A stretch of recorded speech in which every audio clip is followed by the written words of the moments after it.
So hello guys, आप सभी का स्वागत है मेरे इस यूट्यूब चैनल पे जिसका नाम है मिस्टर मैक। और जैसा कि आप सभी को पता है कि आपके एग्ज़ाम फर्स्ट टर्म के शुरू हो चुके हैं, जिसमें आपका अकाउंटेंसी का पेपर फर्स्ट टर्म का जो है 22 अक्टूबर को है। और कुछ बच्चे तो आलसी हैं जो ये सोच रहे हैं कि यार जब नंबर जुड़ ही नहीं रहे तो क्यों पढ़ना, है ना। बट कुछ उनमें से ऐसे भी स्टूडेंट्स हैं जो चाहते हैं कि वो कुछ करें और थोड़ा सा पढ़ें।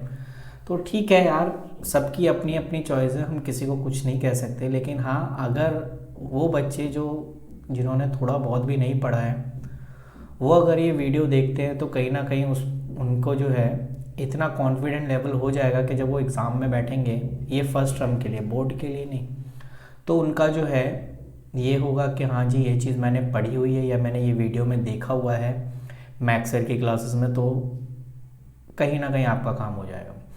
और जैसा कि न्यू बैच में स्टार्ट कर रहा हूँ, ऑफलाइन और ऑनलाइन दोनों हैं। जो साउथ एरिया में रहते हैं जैसे गोविंदपुरी और ये आपका संगम विहार हो गया, इन साइड अगर एरिया में रह रहे हैं तो वो ऑफलाइन बैच ज्वाइन कर सकते हैं, जो कि मैं 1 नवंबर से स्टार्ट कर रहा हूँ, जिसमें स्टार्टिंग ही आपकी कंपनी की बुक से होगी।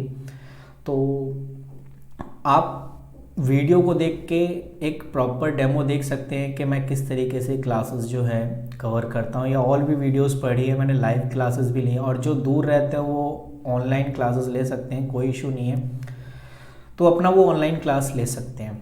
तो वो भी 1 नवंबर से जो है स्टार्ट होगा। मैं फ़ोन नंबर आपको ऊपर स्क्रीन पे शो करवा दूँगा, तो आप वहाँ से जो है, या नीचे डिस्क्रिप्शन में डाल दूँगा फ़ोन नंबर, आप जो भी इंक्वायरी करनी हो आप पूछ सकते हैं, ठीक है ना।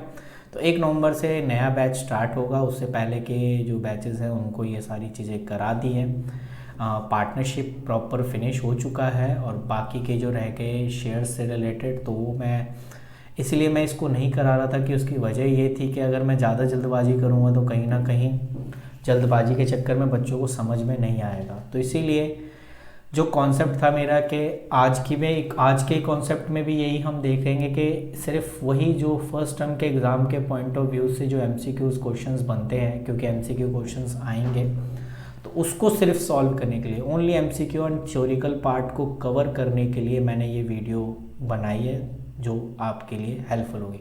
ये न्यूमेरिकल के पर्पज़ से वीडियो नहीं है, ये मैं पहले बता रहा हूँ। न्यूमेरिकल्स तो प्रॉपर तरीके से कराया जाता है, वो आपको कराया जाएगा, ठीक है। तो क्या अगर हम इसे रिसेंटली जो कंपनी एक्ट हम फॉलो कर रहे हैं वो याद होना चाहिए। नंबर 1 क्वेश्चन यहाँ से उठ के आ सकता है कि अभी हम कौन से कंपनी एक्ट को फॉलो करते हैं।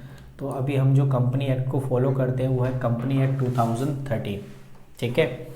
इनको हम जो है प्रॉपर तरीके से फॉलो करते हैं। उसके बाद हम इसमें ये देखेंगे, वेरी इंपॉर्टेंट है फीचर्स, ठीक है। ये फीचर्स जो है आपको 4 से ज़्यादा याद नहीं रखने हैं, लेकिन अगर आप एमसीक्यू के पर्पज़ से याद करना चाहते हो कि एमसीक्यू में, तो ये सिर्फ हेडिंग याद रखनी है। ये जितनी भी हेडिंग दी है, 7 हेडिंग है ना, 7 में से आपका जो इम्पोर्टेंट है वो मैं सिर्फ बता दूं कि पहला दूसरा ये इम्पोर्टेंट है। आर्टिफिशियल, ये आप पॉइंट्स आप अपनी कॉपी में लिख सकते हो। लिमिटेड लायबिलिटी और ट्रांसफरेबल शेयर, कितने हो गए, 1 2 3 4 5 और एक कॉमन सेल, ठीक है ना। तो आप ये कर सकते हो, आपके एग्ज़ाम के पॉइंट ऑफ व्यू से इसमें से कोई सा भी एक एमसीक्यू बन के आ सकता है कि in which are related to companies feature and not related to, इनमें से कौन सा जो है कंपनी के फीचर्स नहीं है, ठीक है। तो ये आपके एग्ज़ाम में पूछ सकता है। तो और फीचर्स को कैरेक्टरिस्टिक बोलते हैं, तो इसीलिए आपको ज़्यादा कन्फ्यूज़न नहीं होनी है। तो कैरेक्टरिस्टिक और फीचर्स दोनों एक ही होते हैं, जो कि विशेषता बताते हैं, तो इसीलिए आपको ज़्यादा सोचने की ज़रूरत नहीं है। तो ये आप अपनी कॉपी में नोट कर लो, और एक एक लाइन का है यार, इतना भी ज़्यादा नहीं है जो आप पे प्रेशर डालेगा, एक एक लाइन का है, और ये थ्योरिकल पार्ट आपका कवर अप हो जाएगा। उसके बाद कितनी टाइप की कंपनीज होती हैं, तो ये बता दें कि 3 टाइप की कंपनी होती है। एक प्राइवेट कंपनी, एक पब्लिक कंपनी जो कि ये है, और तीसरी 1 पर्सन कंपनी, ठीक है, चौथी कोई कंपनी बनी नहीं है, इसलिए आपने याद रखना है कि 3 ही टाइप की कंपनी होती है। ये भी एमसीक्यू में पूछ सकता है। और क्या क्या पूछ सकता है, जो कंपनी एक्ट 2013 है इसमें क्या क्या है रिस्ट्रिक्शन के, पहला कि restrict right transfer of share. देखो प्राइवेट कंपनी जो है शेयर इशू नहीं करती, क्योंकि नाम देखो, पब्लिक कंपनी को ही राइट है पब्लिक में शेयर इशू करने का, प्राइवेट को नहीं है। इसलिए यहाँ लिखा है restrict the transfer of it share, यानी वो अपने शेयर को ट्रांसफ़र नहीं कर सकते किसी दूसरे पे, ठीक है। उसके बाद इसमें मैक्सिमम कितने नंबर होते हैं, कह रहा है कि मैक्सिमम जो नंबर है, limit the number of 200 which not included employee ex employee, ठीक है, और कम से कम 2 मेंबर होते हैं। देखो प्राइवेट कंपनी में कम से कम 2 मेंबर होते हैं, ठीक है, और मैक्सिमम 200 मेंबर होते हैं, जिसमें जो है उन एम्प्लॉय को प्रेजेंट नहीं किया जाता जो एक्स एम्प्लॉय हैं, यानी जिन्होंने जॉब छोड़ के चले गए हैं उनको हम काउंट नहीं करते। ये आप इसमें ध्यान में रखनी है। फिर उसके बाद लिखा हुआ है कि इनमें दे प्राइवेट कंपनी में क्या होता है कि पीवीटी लिखा होगा, यानी प्राइवेट लिमिटेड लिखा होगा तो हम पहचान लेंगे कि ये प्राइवेट कंपनी है। चलिए बढ़िया है, कोई दिक्कत नहीं। अब आते हैं पब्लिक कंपनी में। पब्लिक कंपनी में जो है एटलीस्ट कम से कम 7 मेंबर होते हैं और मैक्सिमम नो रिस्ट्रिक्शन। अब क्वेश्चन में ऐसे घुमा के पूछ ले कि how many members, maximum members, not इसमें how many maximum member in a public company. अब कहीं ना कहीं बच्चों के माइंड में रहेगा यार क्या पढ़ा था मैंने, 200 तो नहीं पढ़ा था, 500 तो नहीं पढ़ा था, और उसमें ऑप्शन में होगा नो रिस्ट्रिक्शन, कि कोई रिस्ट्रिक्शन नहीं है, जितना मर्जी उतना हो। तो फिर आपको समझ में आ जाना चाहिए कि ये वो वाली इसमें ऑप्शंस है जिसमें प्राइवेट कंपनी में कोई रिस्ट्रिक्शन नहीं होता, आप जितना मर्जी चाहे उतने मेंबर्स को बढ़ा सकते हैं। लेकिन हाँ, कम से कम 7 मेंबर तो होने ही चाहिए, उससे ज़्यादा आप जितना भी रखो। और इनमें जो वर्ड यूज़ होता है लिमिटेड, जी, यानी जिन कंपनी के आगे लिमिटेड वर्ड यूज़ होगा समझ लेना वो पब्लिक कंपनी। अब आते हैं 1 पर्सन कंपनी में। अब देखो 1 पर्सन कंपनी की खासियत होती है कि एक ही बंदा इसमें प्रॉपर तरीके से करता है, और नाम से पता चल रहा है। उसके बाद कह रहा है इसमें जो पेड अप कैपिटल, ये आपके एमसीक्यू के पॉइंट ऑफ व्यू से बन जाएगा कि पेड अप कैपिटल कितना होता है, तो भाई 50 लाख पेड अप कैपिटल होता है।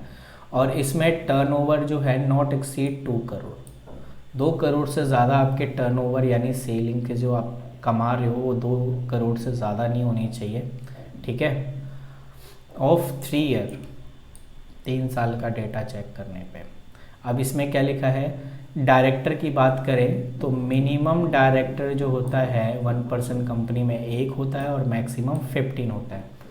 तो आप ये कॉपी में लिख लो कि 1 पर्सन कंपनी में कितने डायरेक्टर होते हैं, मिनिमम 1, मैक्सिमम 2। इसमें नहीं लिखा हुआ है, पब्लिक कंपनी में मिनिमम 3 डायरेक्टर होते हैं, मैक्सिमम 15 ही होते हैं। और आपका प्राइवेट कंपनी में 2 डायरेक्टर होते हैं और मैक्सिमम 15 होते हैं। तो ये चीज़ आपने ध्यान में रखना है जो आपके एग्ज़ाम के पॉइंट ऑफ व्यू से। तो ये है टाइप्स ऑफ शेयर।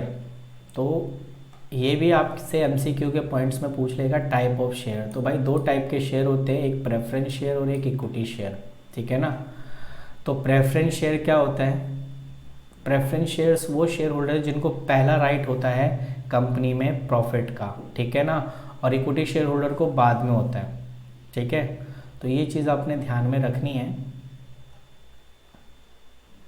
देखो इसमें लिखा भी है प्रेफरेंस शेयर में अगर आप देखो they have a right receive dividend at a fix rate and before dividend paid on equity share, यानी पहले हम प्रेफरेंस शेयर को देंगे उसके बाद dividend is to be paid equity share. तो ये चीज़ क्लियर हो गई। अगर आप बुक में मीनिंग पढ़ोगे तो उसमें ये लिखा हुआ है कि जो प्रेफरेंस शेयर होल्डर नहीं है या प्रेफरेंस शेयर नहीं है वो इक्विटी शेयर है, और जो इक्विटी शेयर नहीं है वो प्रेफरेंस शेयर। तो आप इस तरीके से मीनिंग नहीं याद करना, थोड़ा सा इस चीज़ को ध्यान में रखना है, ठीक है ना।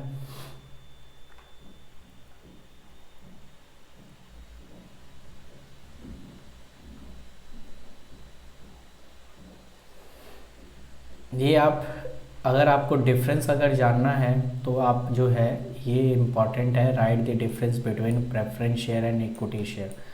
इसमें आप राइट एक बार देखोगे ना तो आपको पता चल जाएगा कि प्रेफरेंस शेयर और इक्विटी शेयर में क्या है। अगर मैं इसे डीपली समझाने जाऊंगा तो थोड़ा सा आपका टाइम चला जाएगा। तो अगर मैं चलो नॉर्मली ऊपर ऊपर से समझाऊं तो इसमें लिखा है the rate of dividend on preference share is a fix. देखो प्रेफरेंस शेयर में जो डिविडेंड होगा वो फिक्स भी हो सकता है, ऐसे नहीं, लेकिन फिक्स ज़्यादातर है तो कह रहा है। और इसमें dividend are not a fix, ठीक है ना। इसमें डिपेंडिंग ऑन प्रॉफिट, यानी इक्विटी शेयर में प्रॉफिट डिपेंड करता है आपके अवेलेबल, कि आपके पास प्रॉफिट क्या बचा उस हिसाब से डिविडेंड बांटना पड़ता है। और इसमें क्या है, फिक्स है, ठीक है ना। फिक्स का मतलब है कि भाई बाकी इक्विटी शेयर होल्डर लोग बाहर में जाए कोई फ़र्क नहीं पड़ता, मुझे मेरा फिक्स पैसा चाहिए। अब चाहे प्रेफर इक्विटी शेयर होल्डर को पैसा मिले या ना मिले, मेरे को पहला राइट है, मैं अपना पहले पूरा फिक्स लूँगा, उसके बाद अगर कुछ बचा तो इक्विटी शेयर होल्डर को, अदरवाइज नहीं। राइट टू डिविडेंड, इसमें पहला राइट होता है, ठीक है ना, बिफोर इक्विटी शेयर, यानी क्या है ना, देखो इसमें फर्स्ट राइट का मतलब आप समझ लो कि बिफोर इक्विटी शेयर।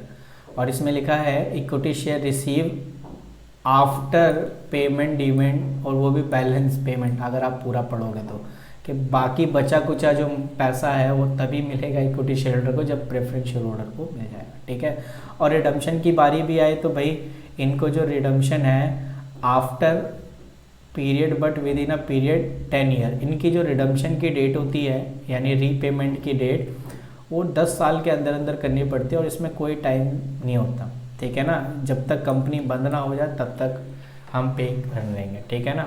इसमें buy back equity share company बंद होने। तो खैर ये कुछ पॉइंट्स हैं, 3 से ज़्यादा पॉइंट्स आपने याद नहीं करने हैं, बहुत है, ठीक है ना। राइटिंग वोट की बात करें, ये इंपॉर्टेंट है। राइटिंग वोट में प्रेफरेंस शेयर को कोई राइट नहीं होता वोट का। अब बोलोगे वोट कौन सा वाला वोट है, पॉलिटिकल वोट है क्या? नहीं बेटा, पॉलिटिकल वोट नहीं है। जब डायरेक्टर की मीटिंग्स होती है, यानी बड़ी बड़ी कंपनियों की मीटिंग्स होती है, तो वहाँ पर इन सारे शेयर होल्डर्स को बुलाया जाता है, चाहे वो इक्विटी शेयर होल्डर हो या प्रेफरेंस शेयर होल्डर हो। तो उनमें अगर कोई भी बात डिसीजन दिया जाता है कि भाई ये मुझे काम करना है, तो क्या आप सारे सहमति हो, तो याद रखना प्रेफरेंस शेयर होल्डर को वोटिंग का राइट नहीं होता, चुपचाप बैठा रहेगा, देखता रहेगा।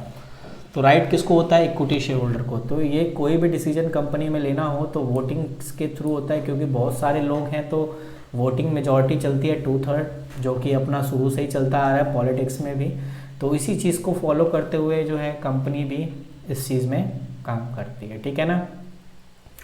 और आगे कह रहा है मैनेजमेंट की बात करें कि preference share holder no right in participate of management. भाई मैनेजमेंट में भी इसका कोई पार्टिसिपेशन नहीं है, सिर्फ इक्विटी शेयर होल्डर जो है उनको राइट है कि वो पार्टिसिपेट कर सकते हैं मैनेजमेंट में। खैर आपको ये बातें क्लियर हो गई होंगी, इतना ज़्यादा कहानी नहीं है। ये पार्ट 1 है, अगली क्लास में पार्ट 2 की वीडियो अपलोड कर दूँगा। तो जैसा कि मैंने कहा है कि बैचेस 1 अक्टूबर से स्टार्ट हो रहे हैं, तो जो भी इंटरेस्टेड है तो वो जो है कॉल करके इन्फॉर्मेशन और अपना एनरोल करा सकता है फटाफट, ताकि उसी हिसाब से बैच को शुरू किया जाएगा। चलिए मिलते हैं आपसे अगली क्लासेस में, तब तक के लिए धन्यवाद।